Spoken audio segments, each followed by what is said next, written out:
मेरा नाम मोहम्मद हुसैन है और ये एक म्यूज़िक लाइब्रेरी छोटी सी बनाई गई है। एक हमारा म्यूज़िक सेंटर हुआ करता था तारिक रोड पे, जिसको हमने कुछ 2007 में डाउनफॉल की वजह से बंद किया और आज हम इस बड़ी लाइब्रेरी में मौजूद हैं। ये कुछ 15 साल की मेहनत है कि म्यूज़िक सेंटर बंद होने के बाद सारा स्टॉक एक जगह जमा हुआ और उसे हमने पूरा सॉर्ट आउट करके पूरी साफ सफाई करके बिल्कुल एक्यूरेट अल्फ़ाबेटिकली ऑर्डर में हमने सारा इसको मेंटेन करके ये आपके सामने पूरा बना के रखा है। Don't let me down. इसकी यूनिकनेस है कि ये आपका बिल्कुल एनालॉग ओरिजिनल साउंड है और मदर कॉपी है कि इसका जो साउंड है वो आपको पूरे वर्ल्ड में किसी भी ऑनलाइन वेबसाइट पे या किसी भी स्ट्रीमिंग पे आपको नहीं मिलेगा। इसका इतना ज़बरदस्त क्रिस्पी साउंड है कि ऐसा लगता है कि आप म्यूज़िक कॉन्सर्ट इसको एंजॉय कर रहे हो, कि वो सिंगर जो गुलकार गा रहा है वो आपके सामने बैठ के गा रहा है। ये नाज़िया हसन का रिकॉर्ड मेरे पास मौजूद है, यंग तरंग, जो नाज़िया हसन का बिल्कुल फर्स्ट एल्बम आया था और बहुत सुपर हिट हुआ था। पाकिस्तानी पॉप सिंगर जो इतनी मशहूर हैं, ये इनका सबसे पहला एल्बम है जो कि मेरे पास वाइनिल रिकॉर्ड में मौजूद है।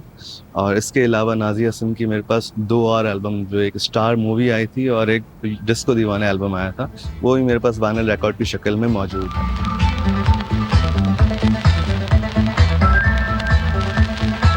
इंटायरली टोटल मेरे पास रिकॉर्ड्स जो हैं वो 25,000 प्लस मेरे पास रिकॉर्ड मौजूद हैं और कैसेट्स कुछ 18 टू 20,000 मेरे पास पाकिस्तानी, बॉलीवुड, इंग्लिश और उसके बाद पश्तो कैसेट्स भी मौजूद हैं। और उसके अलावा सीडीज़ में कुछ 20,000 प्लस सीडीज़ हैं।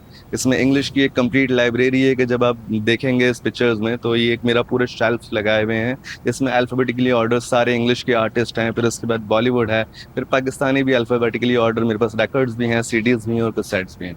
जो मास्टर कॉपी जो बिल्कुल स्टूडियो ऑनलाइन जो उस वक्त मास्टरिंग पे मशीन्स पे रिकॉर्ड हुआ करती थी, स्पूल रिकॉर्डिंग्स, वो एग्जैक्ट रिकॉर्ड पे वो मौजूद है, जो कि डिजिटल में बिल्कुल उसका 1% भी नहीं है।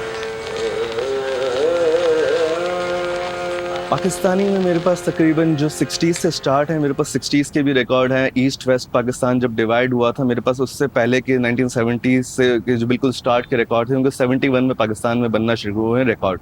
मेरे पास वो रिकॉर्ड्स भी मौजूद हैं। बॉलीवुड के बिल्कुल स्टार्ट के, जो मुगल आजम जो सबसे पहली मूवी आई थी, वो पहली मूवी जो डिजिटल होके आई थी जो पाकिस्तान में, वैसे तो 1931 में एक आलम आरा बॉलीवुड मूवी आई थी, उसका रिकॉर्ड किसी के पास भी मौजूद नहीं है। लेकिन मैंने काफ़ी हद तक कोशिश की है बॉलीवुड और पाकिस्तानी म्यूज़िक को एक जगह इकट्ठा करके रखने की।